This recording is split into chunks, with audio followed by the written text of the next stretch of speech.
People say the scariest thing in this world is seeing something that looks exactly like you, smiling in a place you've never been. That's what happened to Amber. It started the night she inherited her grandmother's farmhouse. Amber reached the farmhouse just before sunset. Everyone in town warned her not to stay there after dark, but they never explained why.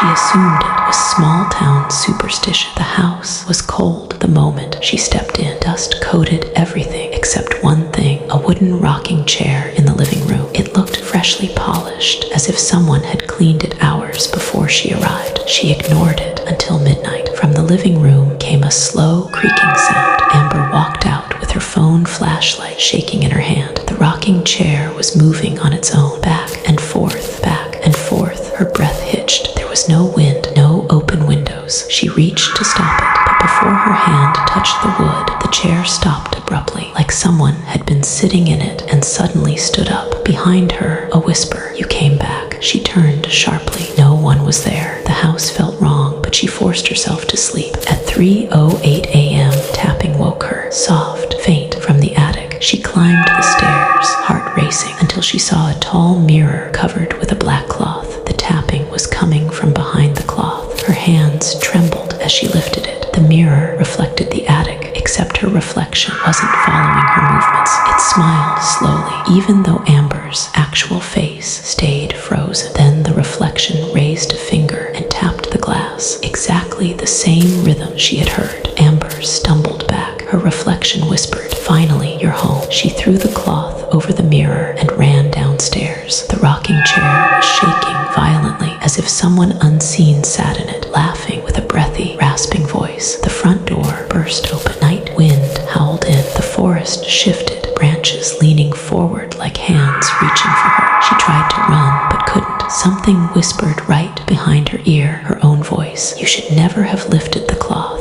Her shadow began to stretch across the floor, long and twisted. The shadow peeled off the wall and rose up, same shape as her, but its face was blank, featureless. It stepped toward her. Amber ran into the forest, branches scraping her face and arms, the ground shifting under her feet like the forest was alive. She didn't stop until she collapsed at the forest's edge. When she turned back, she saw the farmhouse lights flickering. Her shadow, her real shadow, was gone. Something stepped out from behind a tree. Amber gasped. It was herself. Same face, same voice, same body, and the double had a perfect shadow behind it. Amber whispered, trembling, "Who are you?" The double smiled. "I'm you, the one she kept, and I live here now." Amber ran into town until her legs failed her. By morning, people found her screaming and shaking. They brought her to safety, but she didn't sleep that night. At 3:08 a.m., she checked her mirror at home. Her reflection was normal. She started to breathe until her reflection blinked on its own. Then